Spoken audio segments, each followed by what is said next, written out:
Hello, everyone. Welcome to Teaching with Magic, a podcast exploring the intersection of education, fantasy, and literacy. Here at Teaching with Magic, we explore the different ways that teachers in the fiction and in the real world make magic for their students. You'll hear discussions about teachers and teaching methods in fantasy, science fiction, and pop culture. You'll hear interviews with scholars in various fields about important topics in education, and you'll get to be a part of an ongoing conversation about why the imagination matters. Welcome to Teaching with Magic.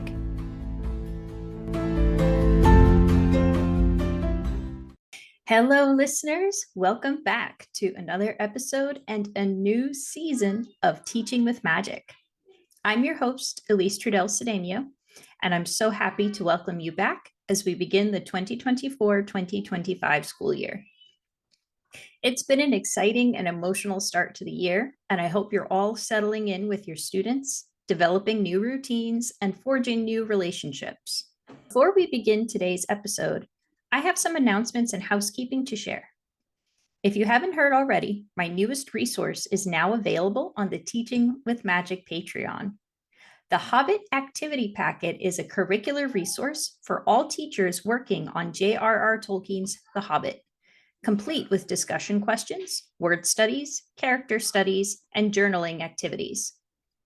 It is the perfect companion to your curriculum, and you can use it to guide whole class discussions or provide differentiated activities on top of your core lessons. There's also a final creative project option available, complete with a rubric and flexible grading system so that you can adapt the assessment to fit whatever points or percentage system you use for your gradebook. Go to patreon.com, find Teaching with Magic, and grab your copy of the Hobbit Activity Pack today. You can also find a link in the show notes. You're also invited to support Teaching with Magic on Patreon with our tiered donation system. For as little as $3 American a month, you can have access to the Teaching with Magic Discord, exclusive access to early releases, live streams, discussions, and more. Again, there's a link in the show notes for you to see. And finally, if you haven't noticed already, the podcast is now available on video. If you're comfortable continuing on audio, that is, of course, still available. But if you'd like to watch our discussions and interviews on video, then you can see the episodes on all of your favorite podcast apps. We are now including YouTube on that list as well. Again, you can find all of our links in the show notes, or you can visit teachingwithmagic.blog for a full list of podcast options. And please be sure to leave us a rating and review so that we can reach more audiences. And now, let's begin by introducing our first guest for Season 2. Several subscribers reached out to me during Season 1, telling me that while they enjoyed the podcast, they struggled to think of ways that they could use fantasy literature in their math or science classrooms. I immediately thought of our guest for today's episode, who has written many articles on Tolkien, Lewis, and other fantasy and science fiction fandoms, and how they connect math and science concepts in their world-building techniques. Today's guest has also written on and taught courses for new educators, and I knew that she would have a lot to say on teaching and the ways that the humanities and the sciences are not so different. Dr. Kristine Larsen is an astronomy and physics professor at Central Connecticut State University.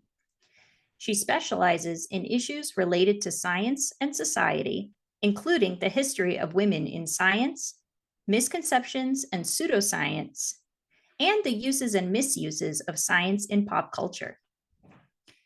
She is heavily involved in science outreach and serves on the board of advisors and as co-leader of the Solar Observing section of the American Association of Variable Star Observers, or AAVSO. She is also the editor of the Astronomical League's Reflector magazine. Kristine frequently publishes works on Tolkien, Lewis, and other fantasy and science fiction stories in the Journal of Tolkien Studies, and my personal favorite, has a chapter in Approaches to Teaching Tolkien's The Lord of the Rings. This chapter is called Melkor, Moon Letters, and Manelmakar, Middle Earth in the Science Classroom. You can find more of Kristine's published works on her website, ccsu.edu/person/Kristine-Larsen. And there's a link in the show notes. And now on to the podcast in progress. So if I may start with, well, what subjects do you teach? What do you teach, and what level do you teach at? Are you primary, secondary, higher education? Well, my day job, night job, since I'm an astronomer, is university teaching. I do a lot of outreach, and the outreach I've done is everything from little kids to, 90-year-old kids. We have a planetarium here at the university, so I do a lot of outreach through that, and also a lot of hands-on science activities. So, but technically, I am an astronomy professor. I teach everything from science for non-scientists all the way through astrophysics and general relativity. And I also teach courses for people who are going out to become teachers themselves, which I think is really important to make sure that we help people who are going out into the classroom to realize that science is great. It is not scary. And the more fun stuff that you bring to science, the more fun you're going to have and the more fun your students are going to have, and hopefully the more they're going to learn. I completely agree. In fact, I remember isn't one of your articles on Tolkien studies about math and math anxiety, or rather what it had to do with Tolkien's math anxiety? And Lewis, yeah, both of them. Yes, I definitely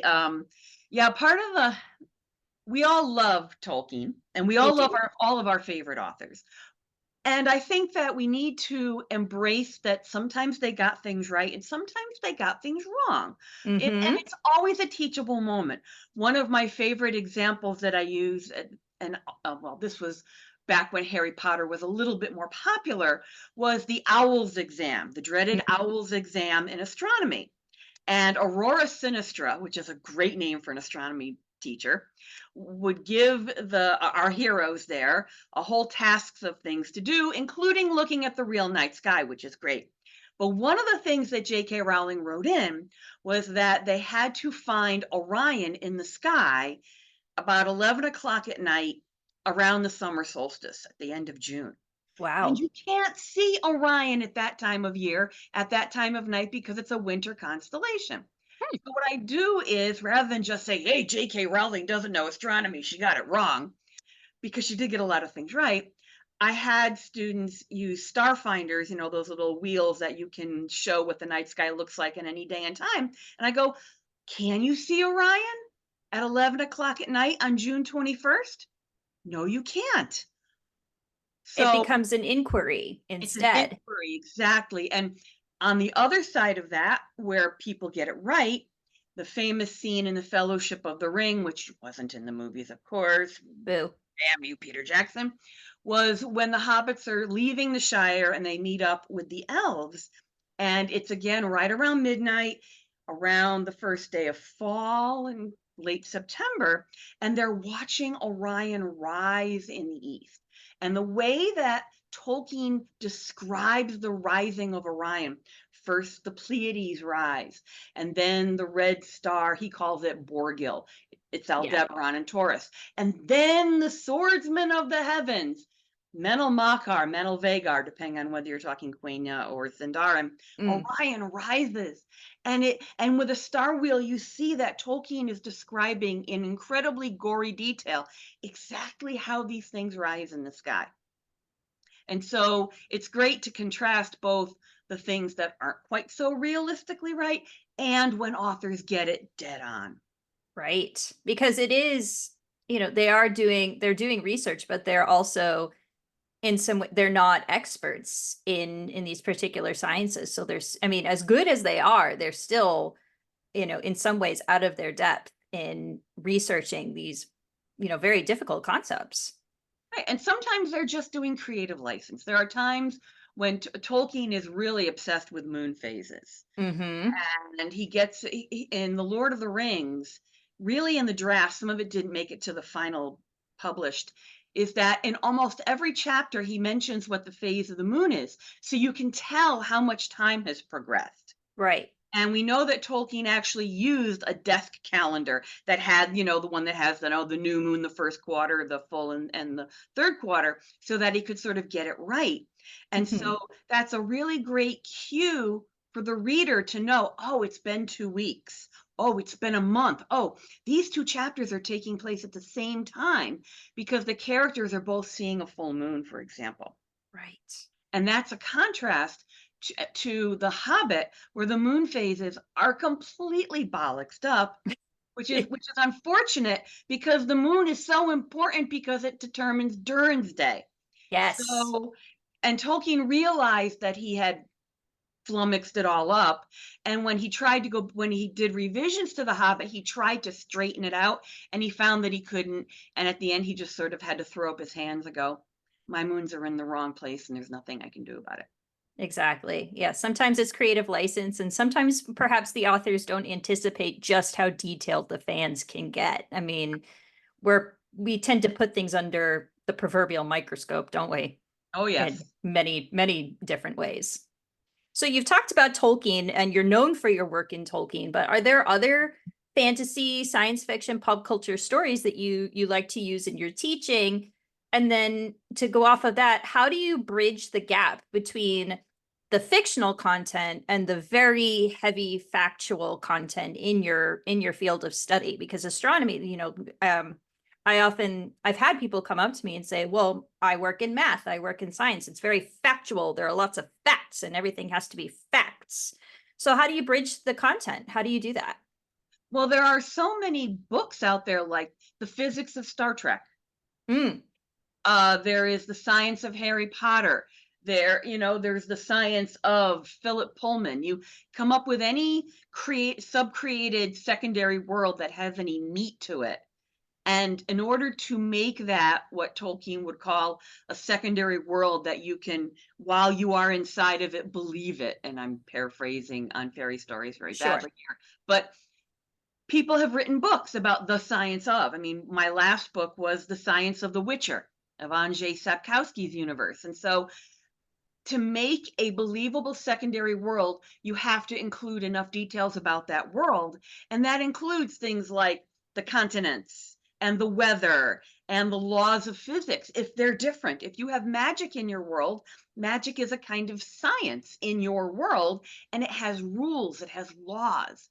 And so you have things that you can write about how these laws work. For example, what you can and cannot do. And I don't mean ethically can and cannot do, I mean physically Physically. do. For example, in Harry Potter, there are only certain things that are physically possible with magic, Mm, right? So it gives you something to write about, and if you like the detail about the laws of, let's say, magic in a given world, well, the laws of nature in our real world are similar in that they are discoverable and they limit what you can and can't do, and if something is not forbidden, it means it's possible. And there are some really cool things that are not forbidden by nature. And so that gets you into some of the really cool things that actually happen in science. So, this idea of using the science of a sub-created world to get people interested in the concept of science is definitely not new. mm, In terms of, again, I always use Tolkien. I've used some stuff. Obviously, I've used some stuff from Game of Thrones. They have the constellations in the books, the Game of Thrones. They have the red comet that hmm everybody thought was, oh, that means we're going to win. No, it means we're going to win because you have interpretations of the night sky. Andrzej Sapkowski, of course, I use. I also have used zombie media to talk about epidemiology. And again, that's not my creative stuff. That's a lot of people have done that. You do stuff on pandemics. You do stuff on just how do you survive a natural disaster. You can learn a lot about that. Um, Different health organizations have actually put on mock zombie events to train medical staff on how to deal and how to triage and how to deal with large scale natural disasters. And it's fun because it gets people interested, but yet you are using the real science It's if you treat zombieism as a disease, a new disease that we've never seen before. Oh, flashbacks to COVID on that one, right? Oh my But gosh. you can use this make-believe disease and go through the entire science. How we have to discover, how is it transmitted? How is it prevented? How do we treat the people who have it? How do we come up with a vaccine or a cure or something? And so, and people love, who doesn't love a good zombie story, right? So I've done whole courses on the science of the Walking Dead. So I use it as a hook to get people interested. But we always, in no matter what media I'm doing, we always come back to the real science. And so the literature, the movie, the TV series, whatever it is the hook to get you interested and to show you that science is everywhere and it's relevant. If you're majoring in English, if you want to write a great novel, you've got to have, again, that secondary world. You're going to need some science, right?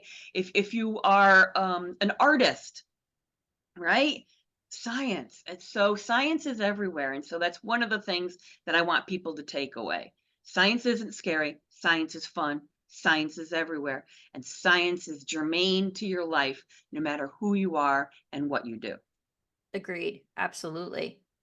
So then I guess that kind of goes into my next question, which is what's the value of teaching science from a fantasy perspective? So, and what is it about the fantasy science fiction genre that makes it such a fertile ground?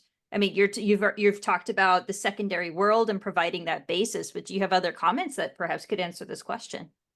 I think that part of the great thing is because it is so pervasive that it really allows project-based learning. Is Yes. that in any of these courses, there is usually some sort of capstone project where I tell students, okay, we've learned how to deconstruct, how to find, analyze, deconstruct, and evaluate the representations of science or whatever science is in the secondary world using certain examples in our class. Now you find an example that you really like and do the same thing, apply the same skills. And the students usually, they're like, oh God, I got to do a final project. Well, they usually love this and run Yes. to it. And just, I'll take, and I'll say, take anything, take your favorite graphic novel series, your favorite novel, your favorite video game, movies, TV series, anything, as long as there's enough content for you to analyze. And I've seen something, that's how I've actually picked up on some new media that I didn't know about. And students have said, hey, did you know about this? And I'm like, nope. Okay, I got a new one to add to my repertoire. Exactly. I love how the kids, the students are contributing and, adding to your own learning as well. That's wonderful. And there's always something new. The students are always bringing us something new for sure. When you teach astronomy, what are your goals for students when you're teaching it through a fantasy perspective? What do you hope that your students are going to learn and achieve by the time they're finished with your courses? What are your goals there for students? What do you hope that they come away with? Again, I think it's part of this idea that science is everywhere and that it's exciting.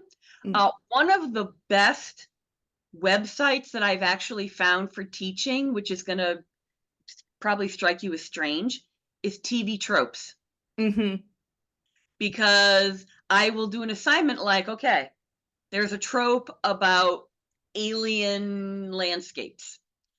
If you can't think of something that you've read or whatever, go on TV Tropes. They have all these examples of alien landscapes and all these different series. Pick three and compare, contrast, or do whatever. So that's a great thing. Another way that I use a lot of this fantasy and sci-fi when I do especially courses for non-science majors is in the teaching of creation myths.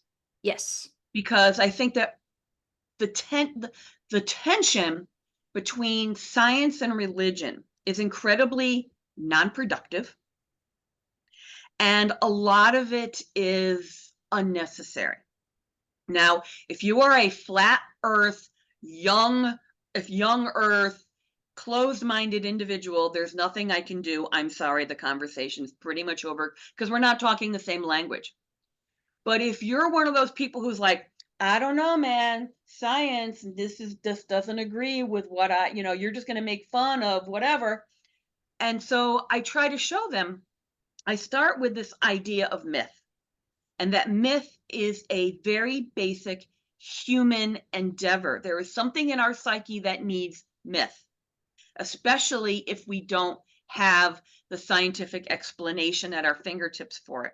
So myth is the asking of questions and coming up with possible explanation. And if you think about myth in that way, it opens up this possibility of saying, well, is there truth in myth? And geologists, since Dorothy Vitaliano in 1973, I think it was realizing that a lot of these myths about the natural environment have coded in it memories that have been passed down by indigenous people, for example, about a large volcano that erupted or an active fault line.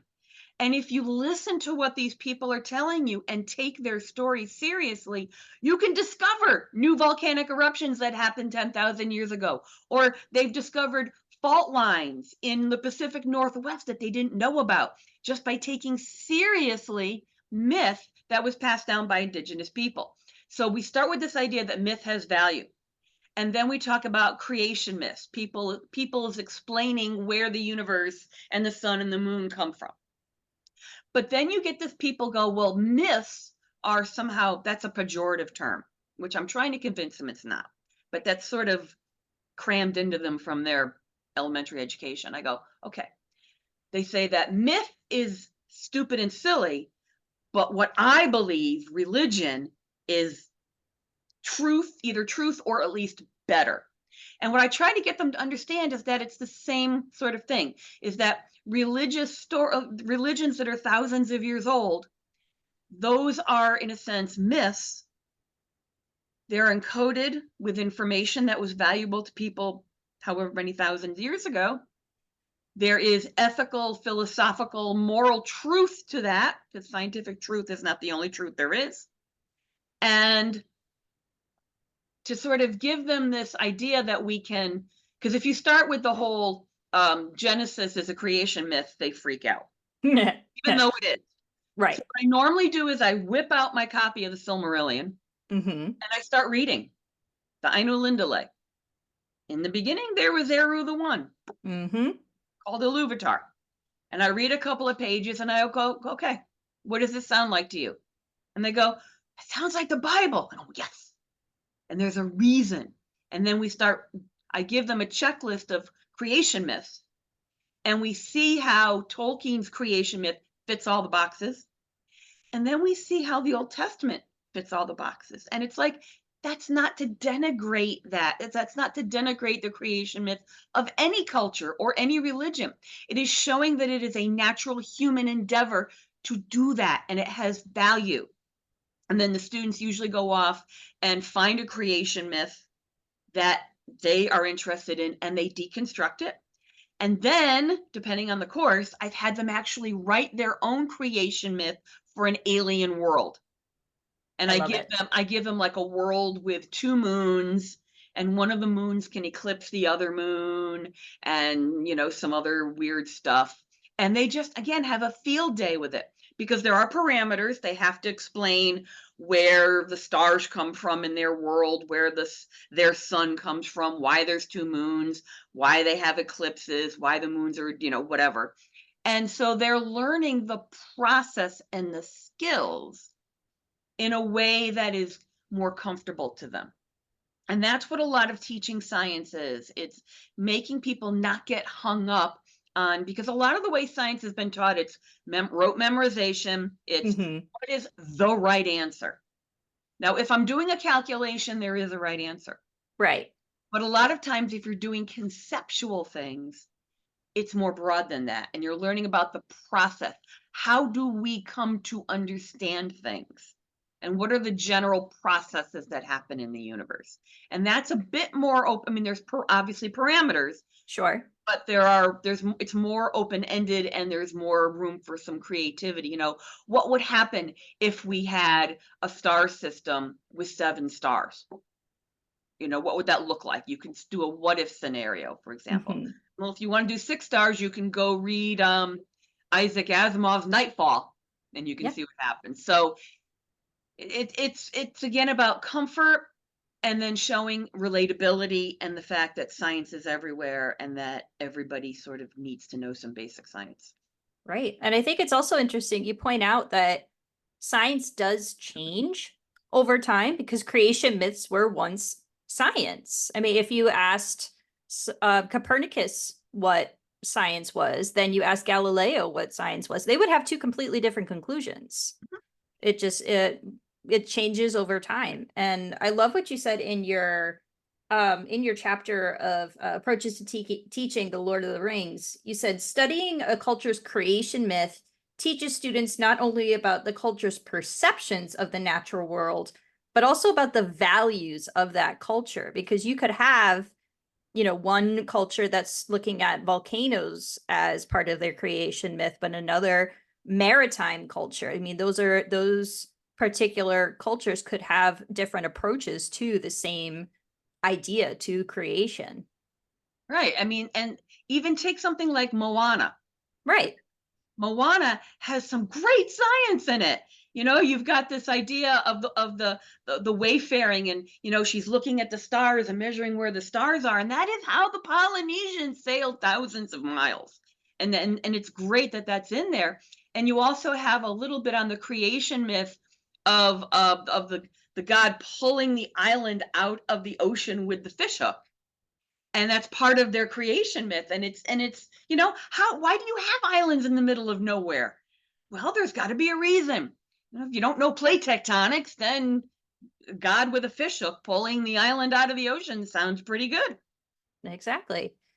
I think if I'm recalling correctly, I think we found out in one of the Wizard of Earthsea texts, it might have been, I am completely blanking right now, but there's an entire culture where that live on rafts, and they have a completely different understanding of names and naming than Ged and all the Wizards of Roke. But if you ask the Wizards of Roke, they would say, well, we have all the answers, obviously, not these heathens floating on rafts. What do they know?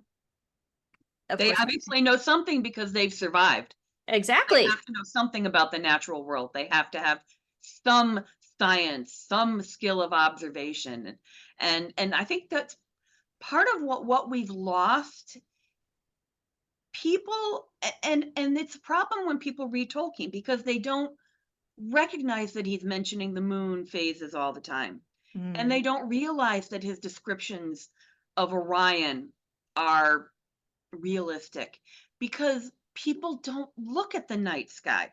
Part of the reason is they're too busy doing this, right? Right.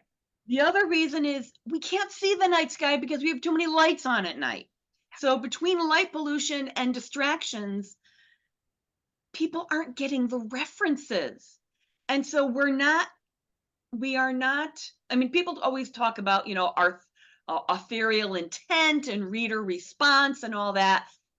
I'm not talking about that. What I'm saying is that the author is crafting for us an incredibly detailed secondary world, saying, here are all the details. Here is the richness and fullness of what I'm giving you.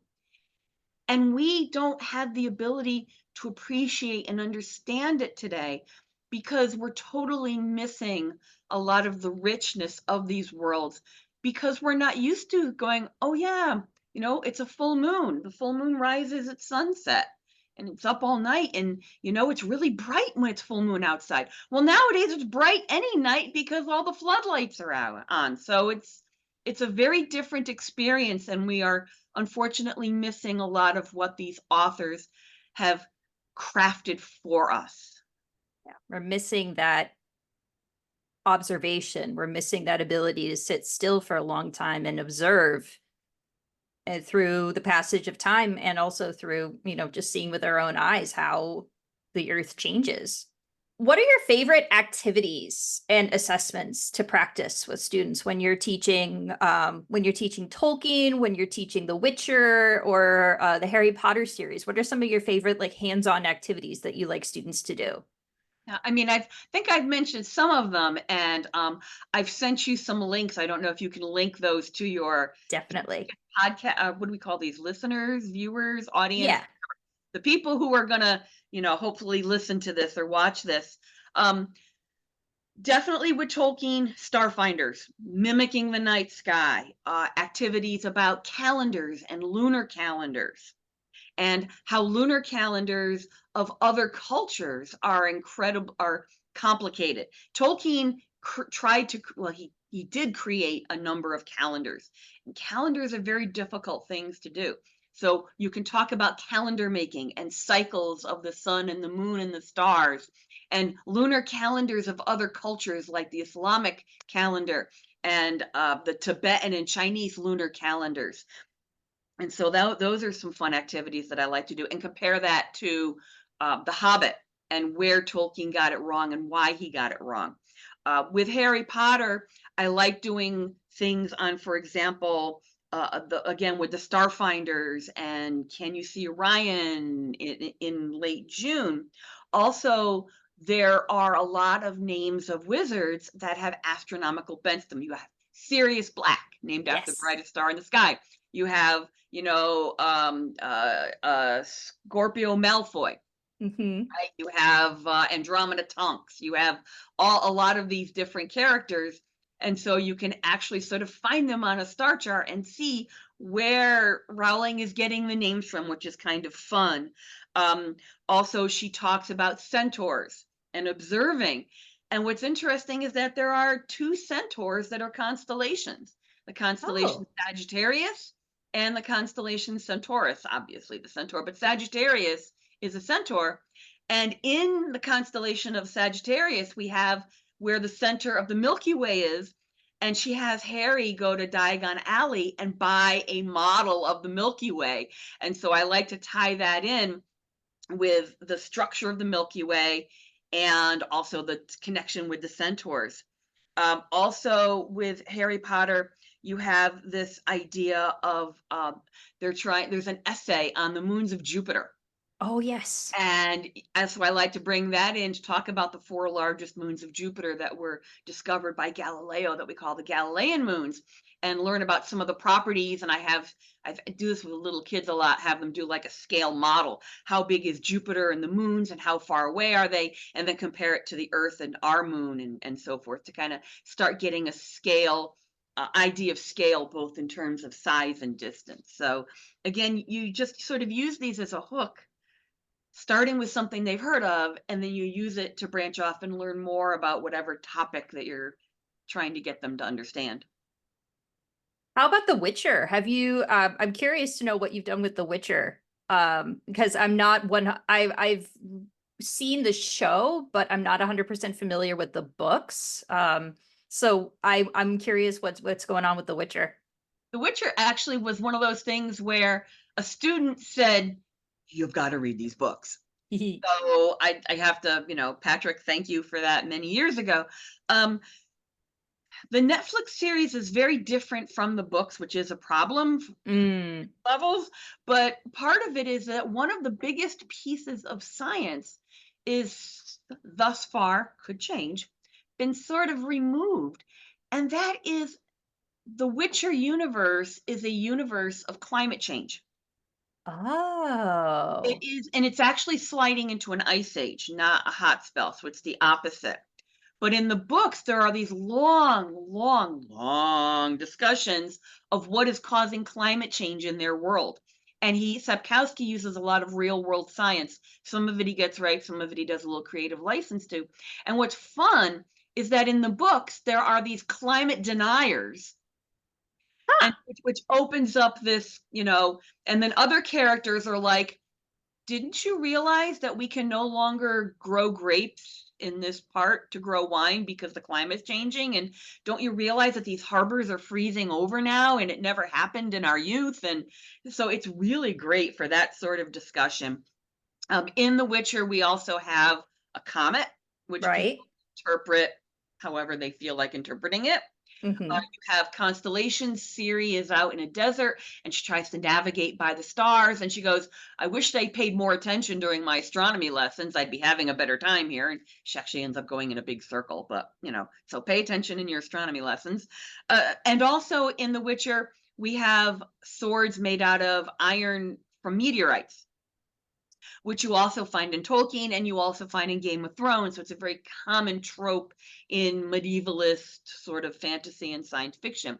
And there have been real world weapons that have been made, mostly knives, because the meteoritic iron can be hard to work with. So making a full-fledged sword is kind of hard. But there are a bunch of knives that we have in museums that were made from meteoritic iron. And so you get this discussion is, how is meteoritic iron different from iron that we find laying around in mines on the earth? And so you can talk about that sort of thing.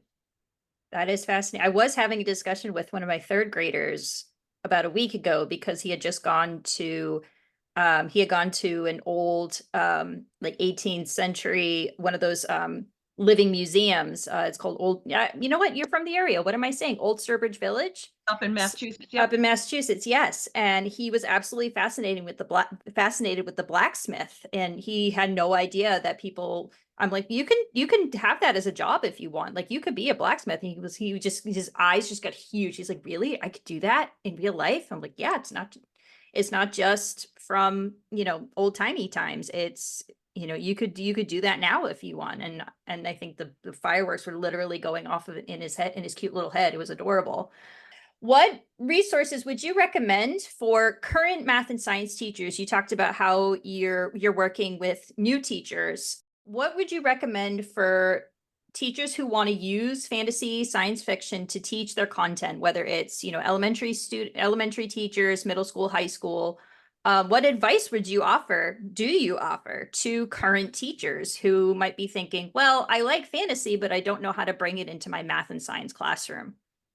I would say, like any good teacher, go steal stuff online. Hee hee. Just Google it. Look up science of Harry Potter, astronomy of Harry Potter, geology of Tolkien, or whatever, and you will find that a lot of people have already done stuff. Mm. Again, I've given you the URLs to some of the stuff that I've done. Feel free, and everybody and anybody is free to take that and adapt all my stuff however you see fit. But a lot of people have done that. They've done lesson plans, or they've just done, hey, I did this in class, and you know, you'll find tons of resources online. Just Googling science and fantasy, science and science fiction, or particular works that you're interested in. And just keep your own eyes open. Keep your own eyes open. And when you see stuff, when you're watching TV or whatever, or you're reading a book, go, hey, that's pretty cool. I wonder if somebody has used that, or come up with your own. And you can also ask the students, like if you're talking about the planets or Mars or whatever, just say, hey, have you ever seen a movie or a TV show that's mentioned this? And the students might just go, hey, yeah, I noticed I was watching blah blah, and here you go. And so kids are a good reference. The NASA webpage has a lot of teaching, a lot of hands-on activities, things you can build. And so I would go and look at the NASA website. They've mentioned Harry Potter and some other stuff on their website as well. But that's a good place to look as well. Wonderful. Do you have any upcoming projects or presentations that you would like to share with our listeners? I know you just came back from the New York Tolkien conference. Do you have any other projects that are upcoming? Oh, I have many, many, many projects. Not too many having to do with teaching. Although again, I'm really interested in this idea of popular media in general, and not just pop culture, but just even, commercials, and how on the internet we have a lot of conspiracy theories, et cetera, et cetera. And so Science of the Witcher was my last book that came out last year, and I have a new book coming out with McFarland hopefully the end of this year, maybe the beginning of next year. It's in production now. And it's on the sun and the sun in popular culture, misconceptions about sunspots and solar flares and the death of the sun and eclipses and all that. It's going to be called The Sun We Share, Our Star in Popular Media and Science. So that will be coming hopefully in the next 6 months. Like I said, they have my manuscript. It's just in the hopper for production. So yes, it's in the hands of the publisher now. in the hands of the publisher. Yep. So thank you so much for sharing all of these resources and everything that you've talked with us today. I am so happy that I got to talk to you, Kristine. And if you have anything else that you'd like to share, if you have other resources, please feel free to, send them my way. I know there are, friends and members of the community who would just love to hear more from you and from the wonderful work that you've done. Well, thank you. And good luck to all you teachers out there. You do incredible work. It is some of the most important work that can be done in a society, is educating, and especially educating the young. So thank you, Kristine.